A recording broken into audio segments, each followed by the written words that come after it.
오늘 우리가 읽은 말씀에 보면 하나님께서 포로로 잡혀간 유다 백성들에게 에레미야를 통해서 편지를 한 통 써 주십니다. 1절, 2절 선지자 에레미야가 예루살렘에서 이 같은 편지를 느부갓네살이 예루살렘에서 바빌론으로 끌고 간 포로 중 남아있는 장로들과 제사장들과 선지자들과 모든 백성에게 보냈는데, 그때는 여고니아 왕과 왕후와 궁중 내시들과 유다와 예루살렘의 고관들과 기능공과 토공들이 예루살렘에서 떠난 후라. 자, 이때가 언젠가 하면은 당시 바빌론이 남유다를 침공할 때 먼저 1차로 기원전 605년에 쳐들어와서는 똑똑하고 쓸만한 인재들을 다 잡아갑니다. 그 가운데 다니엘도 함께 포함되어 있었습니다. 그리고 8년 후 기원전 597년에 2차 침공 때는 성전의 그릇도 다 옮겨갔습니다. 오늘 편지는 이때 포로로 잡혀간 그 포로들에게 보내는 하나님의 서신입니다. 자, 그리고 나서 다시 기원전 587년 어간에 3차 바빌론의 침공으로 완전히 유다가 망하게 될 겁니다.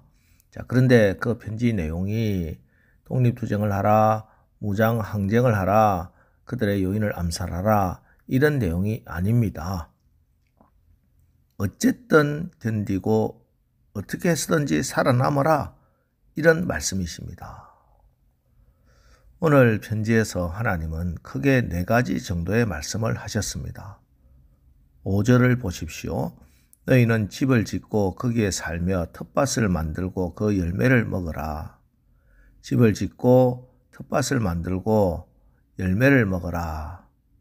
지금 하나님의 말씀은 어쨌든 먹고 사는 일에 집중하라는 뜻입니다.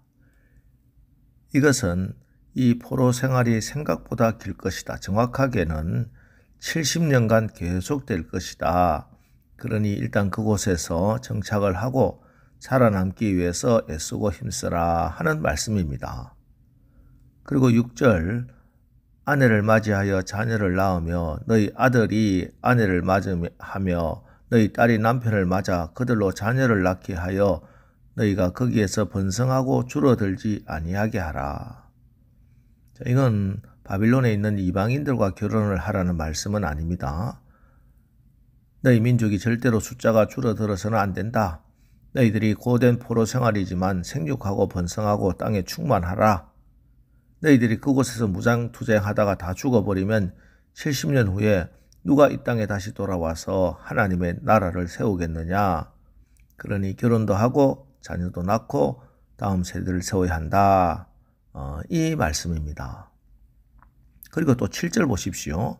너희는 내가 사로잡혀 가게 한 그 성읍의 평안을 구하고 그를 위하여 여호와께 기도하라. 이는 그 성읍이 평안함으로 너희도 평안할 것임이라. 바벨론의 평안을 구하고 바벨론을 위해서 기도하라. 자, 이건 바벨론이 옳고 바벨론이 복을 받을 만해서 그러는 건 아닙니다. 하나님의 마음과 하나님의 초점은 언제나 당신의 백성인 유다 백성에게 맞춰져 있습니다. 바벨론 성읍이 평안해야 하나님의 자녀들이 안전하게 거할 것 아니겠습니까? 바벨론 성읍이 문제가 없어야 하나님의 자녀들에게 문제가 미치지 않을 것 아니겠습니까? 그러므로 너희들은 그 성읍의 평안을 위해서 기도하라. 모두 다 지극히 현실적인 말씀들입니다. 우리는 때로 신앙을 어떤 영적인 것으로만 생각하는데 그렇지를 않습니다. 하나님께서는 우리가 먹고 사는 문제 중요하게 여기시고요. 하나님께서는 오늘 이 현실을 버티고 견디고 이겨내는 것 굉장히 중요하게 생각하십니다. 그래서 우리 주님도 주기도문에서 우리 자신을 위한 기도의 첫 번째 강구로 오늘 우리에게 일용할 양식을 주옵소서라고 기도하라고 가르치셨습니다. 이것은 다가올 영원한 하나님 나라가 올 때까지 매일매일 우리의 생명과 환경을 보호해 주십시오. 가나안 땅에 들어갈 때까지 광야에서 매일매일 만나를 내려주셨듯이 그렇게 하나님 나라가 완전히 우리에게 임하는 그날까지 이 땅에서 살아가는 우리에게 매일매일 필요한 것을 하나님이 내려주십시오 라고 기도하라는 것입니다. 우리 주님이 이렇게 기도하라 하는 것은 우리가 이렇게 기도하면 하나님이 반드시 응답해 주실 것이기 때문에 이렇게 기도하라는 것입니다. 염려하는 것 대신에 여러분 기도합시다. 성경을 보면 우리는 모두 하나님의 나라와 그 의를 위하여 살도록 부르심을 받은 사람들인데 그 부르심을 따라 살아가지 못하게 하는 가장 커다란 대적을 만나게 됩니다.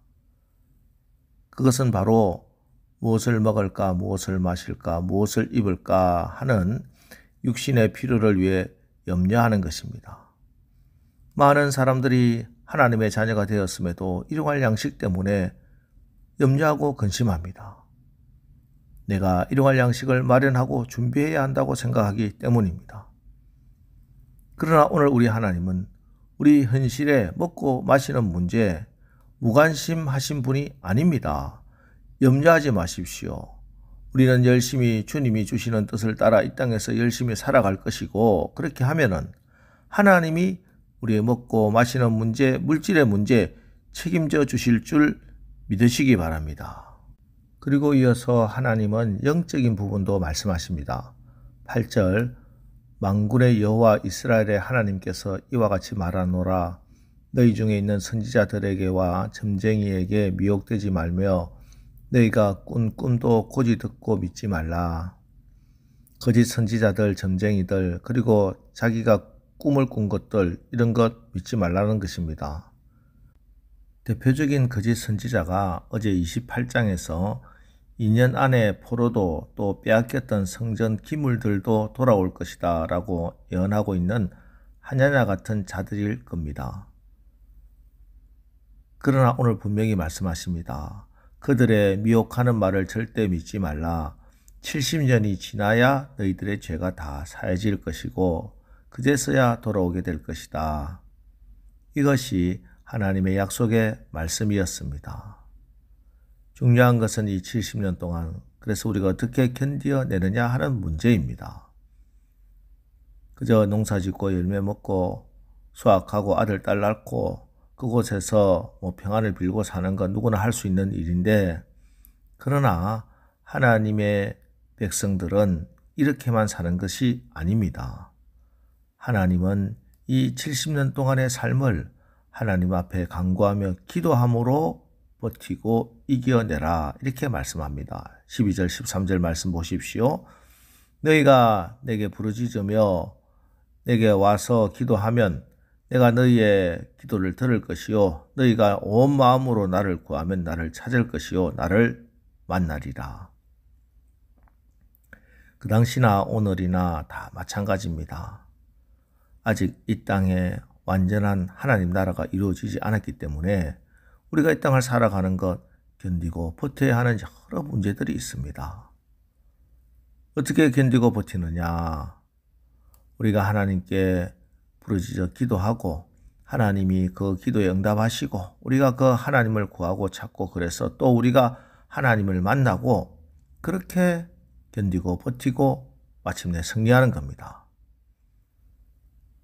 오늘 하나님의 이 마음 꼭 기억하시고 이 말씀 붙들고 기도하고 하루를 최선을 다해서 나에게 주어진 하루하루 또 잘 견디고 버티고 또 오늘 하루 나에게 주시는 복을 받아 누리며 사시기를 주님의 이름으로 축원합니다. 기도하겠습니다.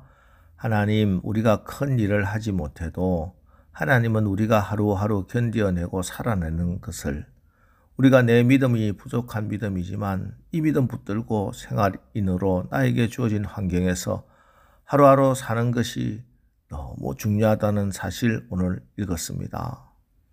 힘들 때는 더욱 기도하고 하나님 찾으면서 그래서 우리 하나님이 우리에게 기도에 응답해 주시고 만나 주심을 경험하면서 오늘을 최선을 다해 살아가게 인도하여 주옵소서. 예수님의 이름으로 기도합니다. 아멘. 자, 이제 오늘 말씀을 붙들고 주여 오늘 하루도 우리가 우리에게 주어진 하루를 기도하면서 잘 견디고 버티면서 나에게 주어진 그 일에 최선을 다해 잘 감당하게 하옵소서. 우리 합심해서 기도하고 나가겠습니다. 우리 기도하겠습니다.